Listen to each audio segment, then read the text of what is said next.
नमस्कार प्यारे साथियों, मैं हूं अभिषेक वर्मा और आप सभी देख रहे हैं हजारों लोगों के प्यार भरोसे और विश्वास से बना चैनल एग्जाम कुल स्टडी। तो साथियों, आज के इस वीडियो में हम बात करेंगे सामान्य विज्ञान यानी कि बोले तो जनरल साइंस के ऐसे इम्पोर्टेंट क्वेश्चनों की जो आपके कंपटीशन एग्जाम में पूछे ही जाते हैं, चाहे वो कोई भी एग्जाम हो। बात करें यहाँ पर यूपीएससी जैसे एसएससी का कोई भी एग्जाम हो, रेलवे का एग्जाम चाहे जो हो, और यूपी पुलिस एंड सेंट्रल का भी कोई एग्जाम हो, वो बड़े ही इजीली तरीके से फतेह हो जाएगा।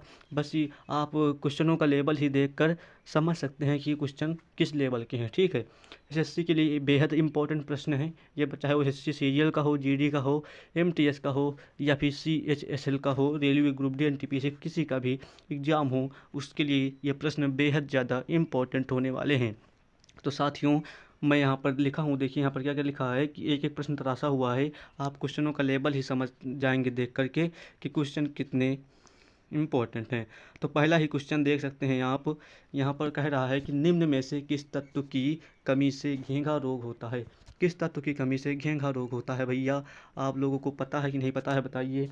तो ज़्यादा समय नहीं लेंगे, बस आपको समझाते हुए चलेंगे। तो भाई घेंघा रोग जो है आयोडीन की कमी से होता है, ये बात आप लोग ध्यान देना। ठीक है, जो घेंघा रोग है वो आयोडीन की कमी से होता है, ये बात आप लोग ध्यान देंगे। ठीक है, चलिए बढ़ते हैं क्वेश्चन नंबर 2 की ओर।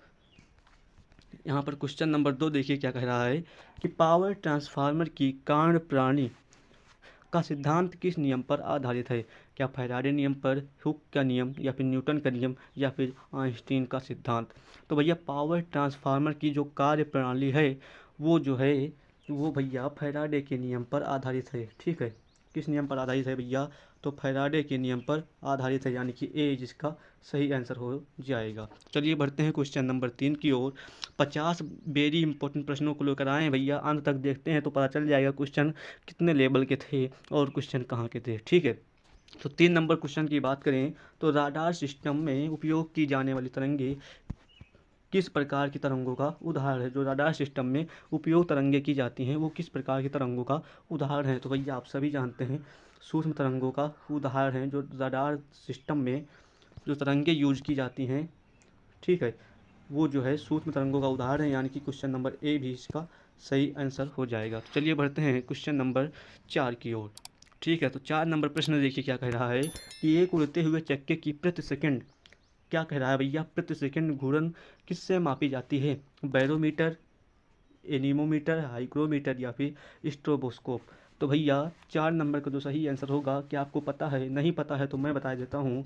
जो 4 नंबर का सही आंसर होगा यानी कि स्ट्रोबोस्कोप जो इसका सही आंसर होगा। ठीक है, जो जो उड़ते हुए चक्के की प्रति सेकंड घूर्णन मापी जाती है वो स्ट्रोबोस्कोप से मापी जाती है, ये बात ध्यान रखना। तो चलिए बढ़ते हैं क्वेश्चन नंबर 5 की ओर। तो प्रश्न नंबर 5 आपके स्क्रीन पे ये रहा, आप देख सकते हैं कि निम्न में से कौन प्लाज्मोडियम का परजीवी का वाहक है।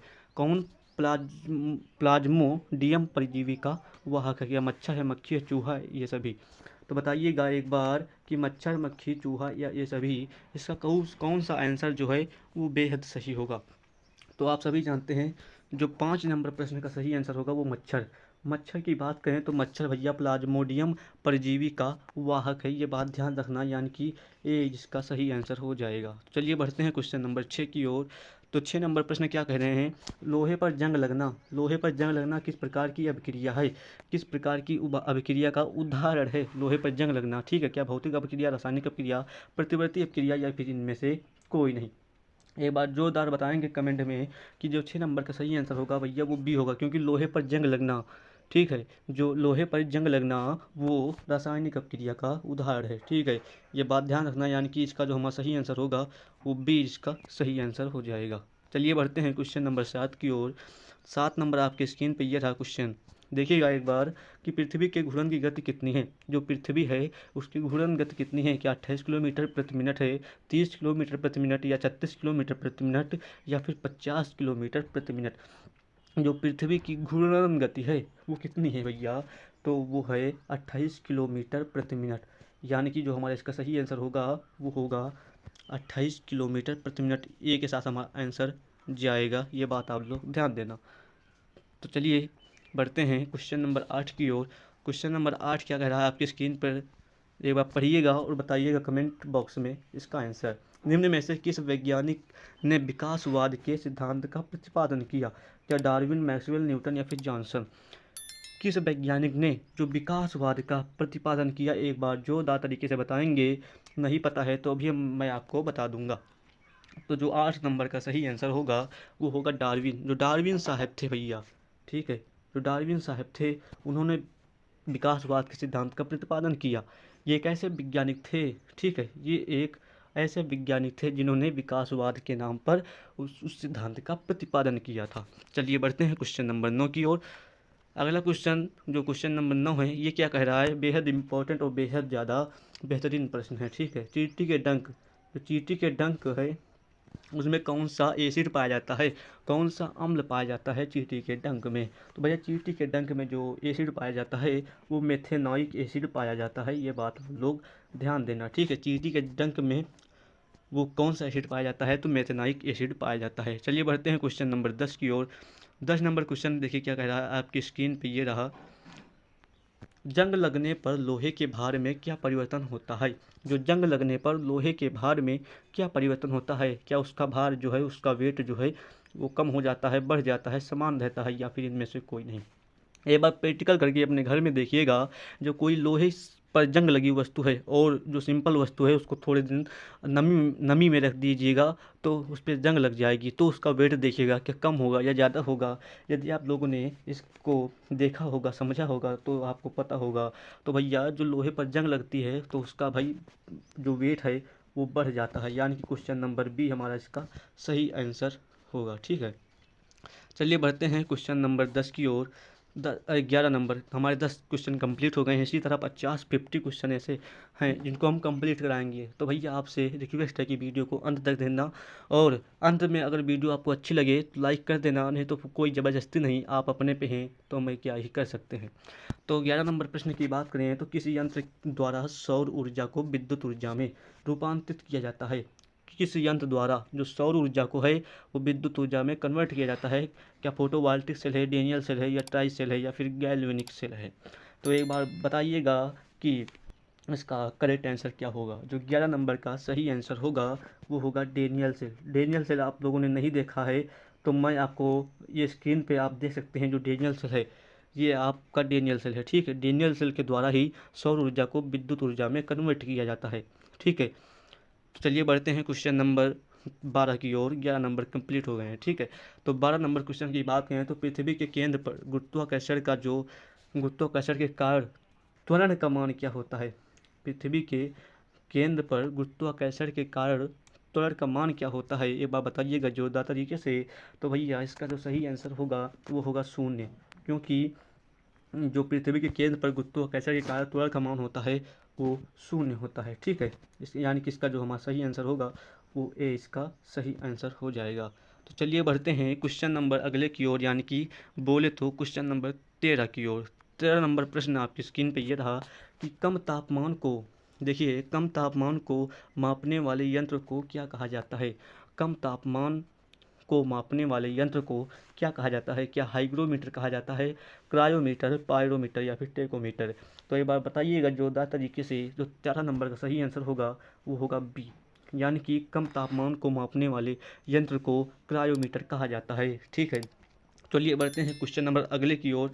तो अगला क्वेश्चन नंबर कौन सा है? तो 14 नंबर क्वेश्चन की।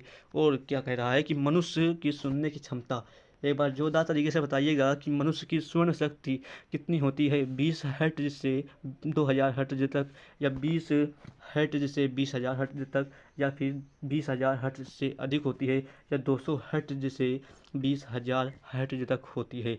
मनुष्य की सुनने की क्षमता कितनी होती है तो आप सभी जानते हैं। यदि नहीं जानते हैं तो मैं बता देता हूँ कि 20,000 हर्ट्ज से 20,000 हर्ट्ज तक मनुष्य की श्रवण शक्ति होती है सुनने की, ठीक है। चलिए बढ़ते हैं अगले क्वेश्चन नंबर 15 की ओर। 15 नंबर क्वेश्चन क्या कह रहा है, एक बार देखिएगा।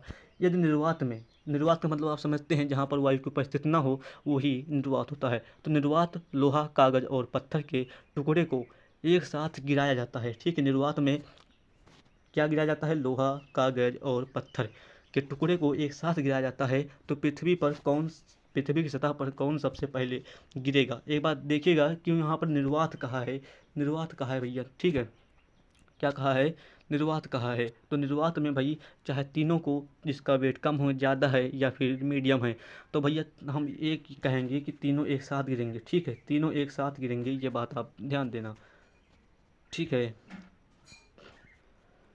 यानी कि इसका जो हमारा सही आंसर होगा वो होगा डी, डी जिसका सही आंसर होगा, क्योंकि निर्वात में लोहा, पत्थर और कागज तीनों एक साथ गिरेंगे, इसलिए हमारा जो इसका सही आंसर होगा वो डी के साथ इसका आंसर जाएगा।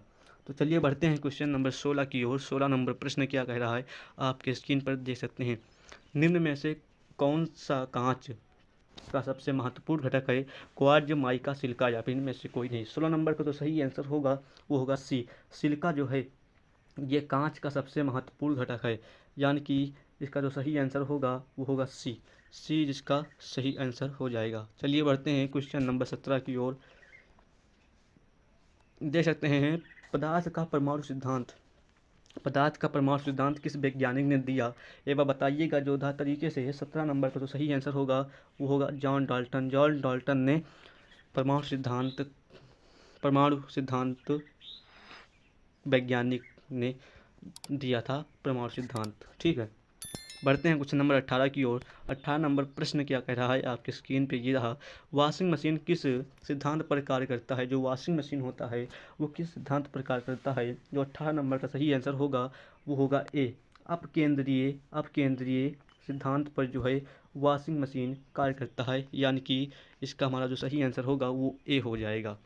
तो 18 नंबर हो गया। 19 नंबर की बात करें तो बल आघूर्ण बल, अब बल आघूर्ण की बात करें तो इसकी जो एसआई इकाई है, एसआई मात्रक पूछे तो बल आघूर्ण कहे या आघूर्ण बल कहे, तो इसका जो सही आंसर होगा वो 19 नंबर का जो सही आंसर होगा वो होगा बी, न्यूटन मीटर इसकी एसआई इकाई है, ये आप लोग ध्यान देना।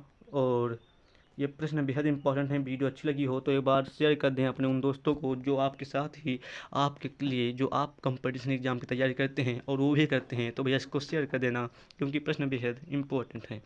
चलिए बढ़ते हैं क्वेश्चन नंबर 20 की ओर। तो 20 नंबर प्रश्न क्या कह रहा है आपकी स्क्रीन पे, अल्जाइमर रोग, देखिएगा, अल्जाइमर रोग मानव शरीर के किस अंग को मुख्य रूप से प्रभावित करता है, मुख्य रूप से प्रभावित करता है। तो भैया अल्जाइमर रोग जो है ये मानव शरीर के मस्तिष्क अंग को मुख्य रूप से क्या करता है, प्रभावित करता है, ठीक है। तो यानी कि इसका जो सही आंसर होगा वो होगा ए, ए जिसका हमारा सही आंसर हो जाएगा, ठीक है। चलिए बढ़ते हैं क्वेश्चन नंबर 21 की ओर। 20 क्वेश्चन कंप्लीट हो गए हैं। अस्थिमज्जा में रुधिर कणिकाओं के निर्माण को क्या कहा जाता है, अस्थिमज्जा में रुधिर कणिकाओं के निर्माण को क्या कहा जाता है, एक बार बताइएगा जोरदार तरीके से इसका आंसर क्या होगा। तो जो हमारा 21 नंबर का सही आंसर होगा हेमेटोपाइसिस, ठीक है, हेमेटोपाइसिस इसका सही आंसर होगा, यानी कि बोले तो इसका बी जिसका करेक्ट आंसर होगा, ठीक है। चलिए बढ़ते हैं क्वेश्चन नंबर 22 की ओर। 22 नंबर क्वेश्चन ही बेहद इंपॉर्टेंट है। फ्लोरोसेंट लैंप में चोक के उपयोग का मुख्य उद्देश्य क्या है, जो फ्लोरोसेंट लैंप में चोक के उपयोग का मुख्य उद्देश्य क्या है, एक बार बताइएगा। प्रश्न विद्युत धारा के प्रवाह को कम करना या फिर विद्युत धारा के प्रभाव को बढ़ाना, प्रतिरोध को कम करना या फिर रजिस्टेंस को बढ़ाना, इसका सही आंसर क्या होगा। तो भैया 22 नंबर का जो सही आंसर होगा विद्युत धारा के प्रवाह को कम करना, यानी कि 22 नंबर का जो सही आंसर होगा वो होगा ए, विद्युत धारा के प्रवाह को कम करना इसका सही आंसर होगा, ए के साथ हमारा इसका आंसर जाएगा। चलिए बढ़ते हैं क्वेश्चन नंबर 23 की ओर। 23 नंबर क्वेश्चन क्या कह रहा है, यदि किसी तत्व का परमाणु क्रमांक, ध्यान देना, यदि किसी तत्व का परमाणु क्रमांक बराबर है लेकिन जो परमाणु भार है वो भिन्न भिन्न है, तो उस तत्व को क्या कहते हैं। किसी तत्व का परमाणु क्रमांक बराबर और परमाणु भार भिन्न भिन्न, तो उस तत्व को क्या कहते हैं, कि समभारिक कहते हैं, समस्थानिक, समन्यूट्रॉनिक तो नहीं होगा, और इनमें से कोई नहीं, ये दो नहीं होंगे, इसमें से बताइएगा एक बार जोरदार तरीके से, क्या ए होगा ये बी होगा, बताइएगा एक बार जोरदार तरीके से। तो जो हमारा 23 नंबर का सही आंसर होगा वो होगा बी, समस्थानिक। जब परमाणु क्रमांक बराबर हों और परमाणु भार भिन्न भिन्न हों तो ऐसे को हम समस्थानिक कहते हैं, यानी कि हमारा इसका बी जिसका सही आंसर हो जाएगा, ठीक है। चलिए बढ़ते हैं क्वेश्चन नंबर 23 की ओर। 23 नंबर क्या कह रहा है, देखिएगा, निम्न में से किन किरणों का उत्सर्जन रेडियो एक्टिविटी के दौरान नहीं होता है, किन किरणों का उत्सर्जन जो होता है वो रेडियो एक्टिविटी के दौरान नहीं होता है। 24 नंबर का जो सही आंसर होगा वो होगा भैया क्या होगा, कैथोड किरणें, एक बार जोरदार तरीके से कमेंट बॉक्स में बताइएगा कि कैथोड किरणों पर प्लस चार्ज होता है या फिर माइनस चार्ज होता है। अरे ठीक है, चलिए बढ़ते हैं 25 नंबर प्रश्न की ओर। ठीक है, पीयूष ग्रंथि मानव शरीर के किस अंग में स्थित है? जो पीयूष ग्रंथि है वो मानव शरीर के किस अंग से में स्थित होती है? 25 नंबर का जो सही आंसर होगा वो होगा मस्तिष्क। ठीक है, मस्तिष्क क्या है? पीयूष ग्रंथि मानव शरीर के मस्तिष्क अंग में स्थित होती है। ठीक है, ये जिसका सही आंसर होगा। तो चलिए बढ़ते हैं क्वेश्चन नंबर 26 की ओर। उससे पहले एक मोटिवेशन थॉट है, सुन लीजिएगा, जिससे आपको अगले 25 प्रश्नों को पढ़ने में आसानी हो। जो साथी 25 प्रश्न की आ चुके हैं, जो साथी पहले ही वीडियो को स्किप कर चुके हैं, तो कहीं ना कहीं वो इन 25 प्रश्नों को खो देंगे। तो देखिएगा एक बार, देखिएगा क्या कह रहा है कि वक्त सबको मिलता है ज़िंदगी बदलने के लिए। एक बार ध्यान देना, वक्त सबको मिलता है, आपको भी मिला है ज़िंदगी बदलने के लिए, तो मेहनत कीजिए। ठीक है, और ज़िंदगी दोबारा नहीं मिलती है वक्त बदलने के लिए। ज़िंदगी दोबारा नहीं मिलती वक्त बदलने के लिए। यदि आपका वक्त कैसा भी हो, बाद में आप वक्त को सुधार नहीं सकते हैं। ठीक है, तो इस वक्त आपको वक्त मिला है, अपनी ज़िंदगी को बदल डालिए, कोई भी एग्ज़ाम उसको क्रैक कर डालिए। तो उसके लिए आपको प्रश्न तो पढ़ना पड़ेगा, क्वेश्चन तो पढ़ना पड़ेगा। तो देखिएगा एक बार 26 नंबर प्रश्न की बात करें तो हमारे वायुमंडल में कार्बन डाइऑक्साइड यानी कि बोले तो CO2 की मात्रा लगभग कितनी है?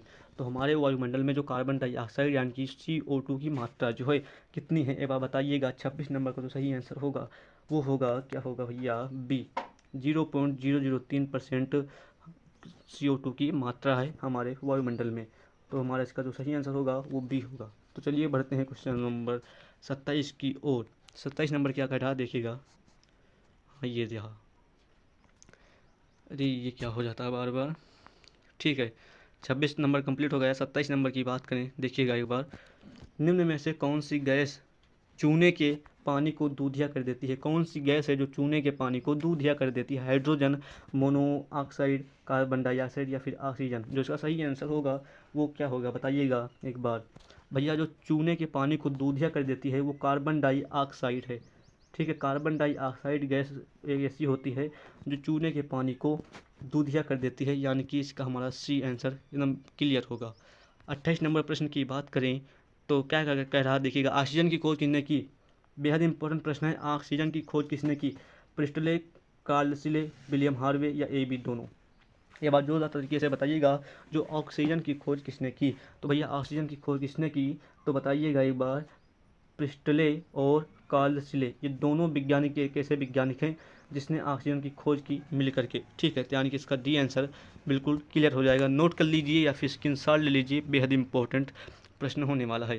तो बढ़ते हैं 29 नंबर प्रश्न की ओर।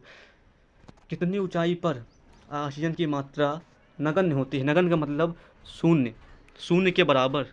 ठीक है, नगण्य का मतलब क्या होता है? जो शून्य के लगभग बराबर हो। ठीक है, तो आपके ऑप्शंस हैं 50 किलोमीटर, 80 किलोमीटर, 100 किलोमीटर या फिर 120 किलोमीटर।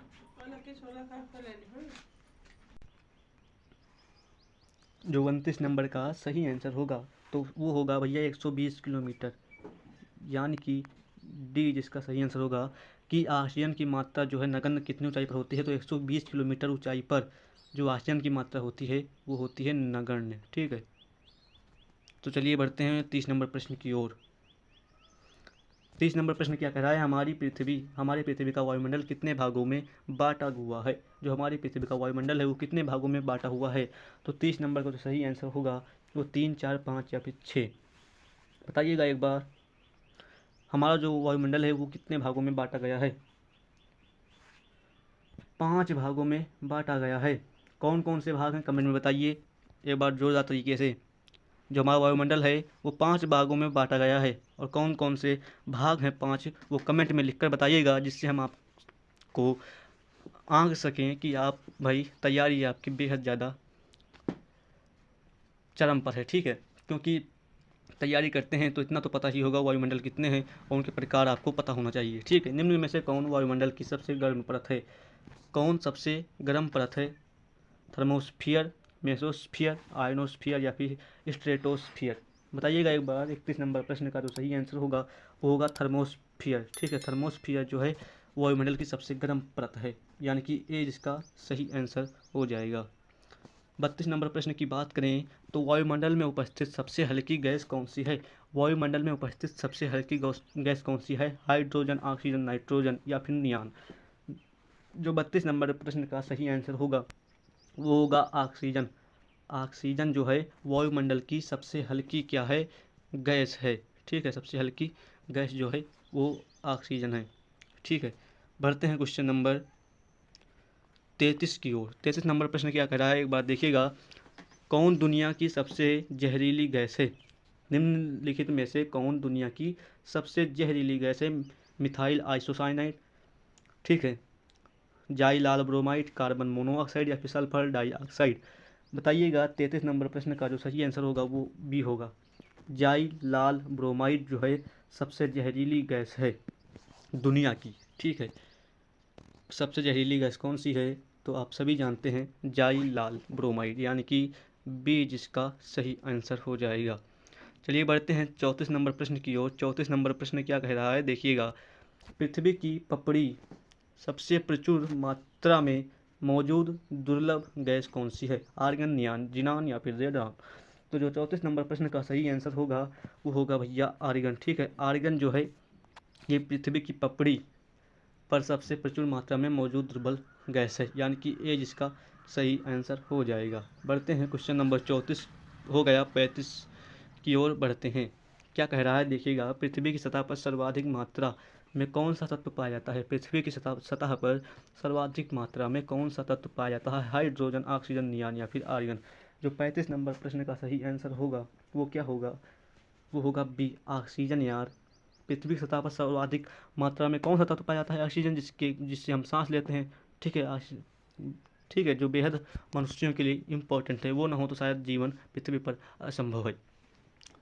तो ठीक है, बी इसका सही आंसर होगा, क्योंकि भैया पृथ्वी की सतह पर सर्वाधिक मात्रा में ऑक्सीजन पाई जाती है। ये आप आँख मूंद कर टिक लगा सकते हैं। ठीक है,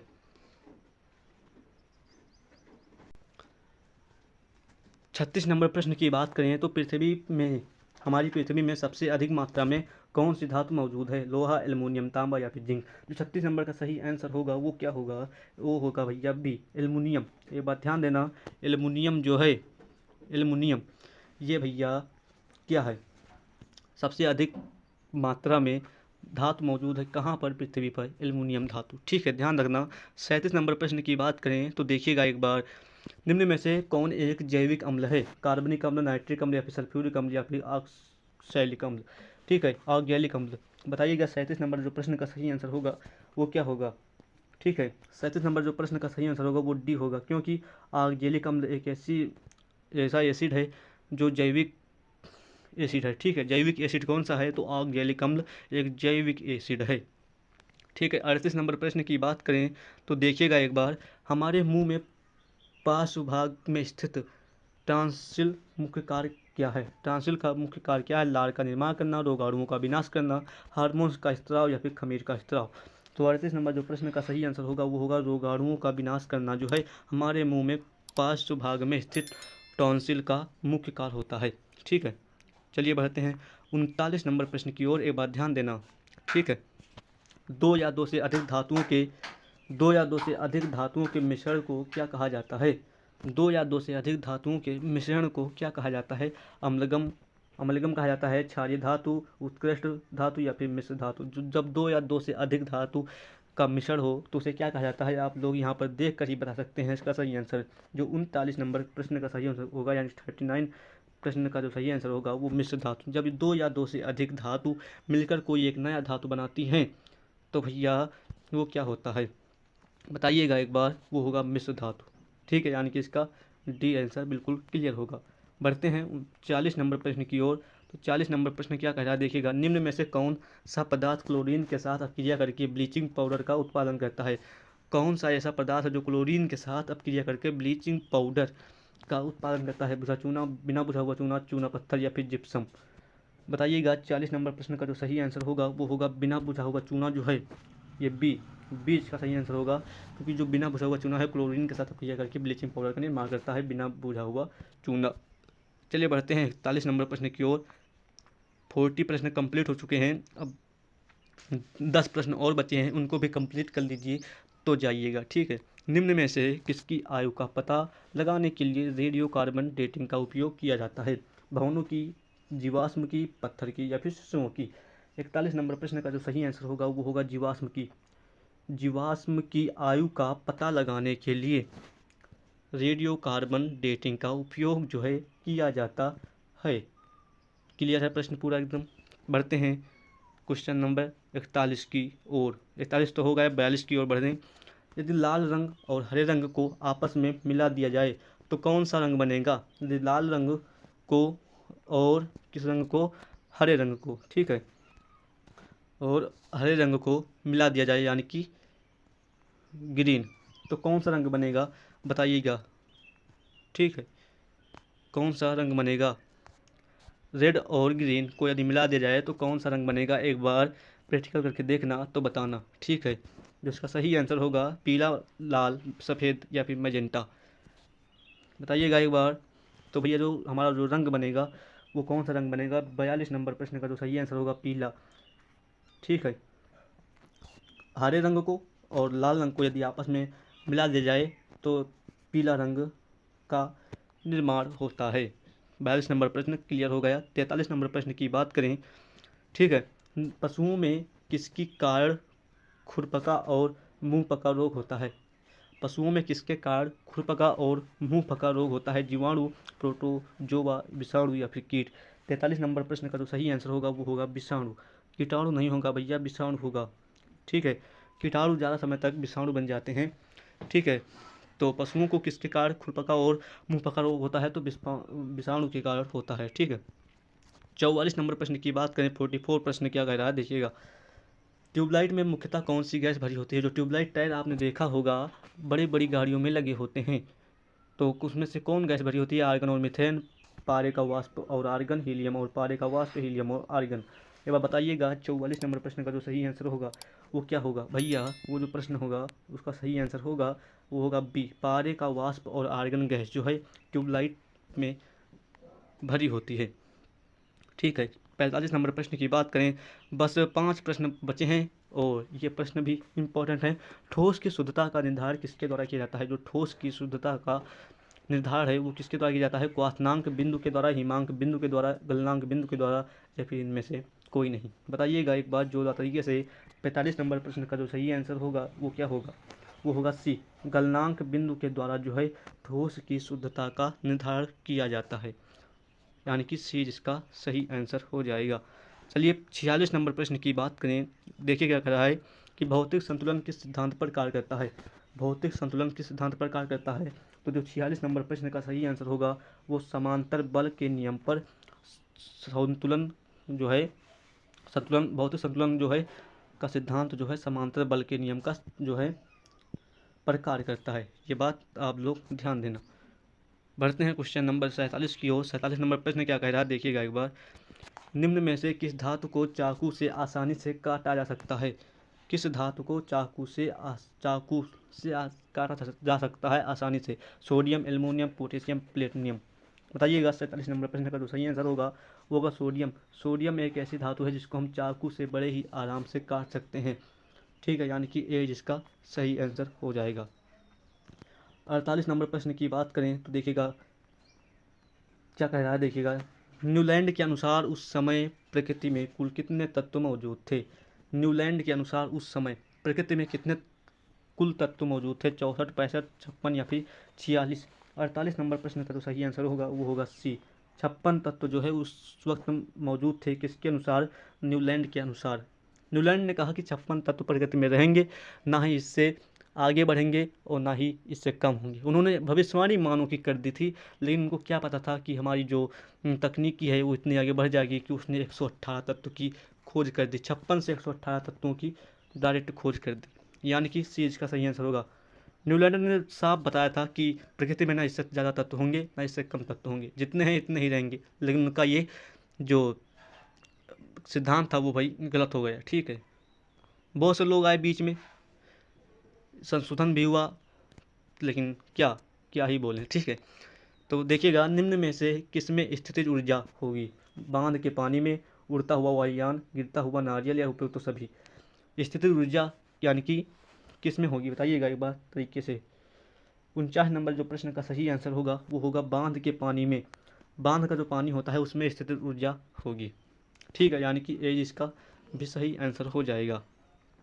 चलिए बढ़ते हैं क्वेश्चन नंबर 50 की ओर। और एक बार जोरदार तरीके से कहिएगा, गुरुत्वाकर्षण यानी कि जी का मान ज्ञात किया था, किसने किया था गुरुत्वाकर्षण का मान? न्यूटन ने, डाल्टन ने, जे थॉमसन या हेनरी कैवेंडिश ने? ये बात बताइएगा जोरदार तरीके से कमेंट में। प्रश्न बेहद इंपॉर्टेंट है, बच्चों को पता होगा गुरुत्वाकर्षण की खोज किसने की। ये बताइएगा, सेब गिरा और गुरुत्वाकर्षण की खोज कर डाली, कौन से ऐसे वैज्ञानिक थे जिन्होंने किया? ये बात बताइएगा जोरदार तरीके से। कहाँ बताना है भैया? कमेंट बॉक्स में इसका आंसर दे दीजिए एक बार जोरदार तरीके से, और जिससे हम आपको पता चले, आंख मूंद कर कोई भी इससे टिक लगा सकता है। साथियों, मुझे उम्मीद है आप लोगों को ये वीडियो बेहद पसंद आई होगी। तो आप लोगों से ज़्यादा कुछ तो नहीं कहना चाहेंगे, जिन्होंने ये वीडियो अंत तक देखा है तो उसके लिए भाई बहुत बहुत धन्यवाद आप लोगों का। इस तरह आप लोग हर एक वीडियो को देखिए, सिलेक्शन आपका तय है। ठीक है, तो इस वीडियो को लाइक कीजिए और कमेंट में बताइए जो प्रश्न दिया है, और जो भी वीडियो के पहले पूछे हैं उनका उस क्वेश्चन जो है आंसर दे देना, ठीक क्वेश्चन का। और थैंक्स फॉर वाचिंग। फिर मिलते हैं इसी तरह एक बेहतरीन वीडियो लेकर, तब तक के लिए धन्यवाद।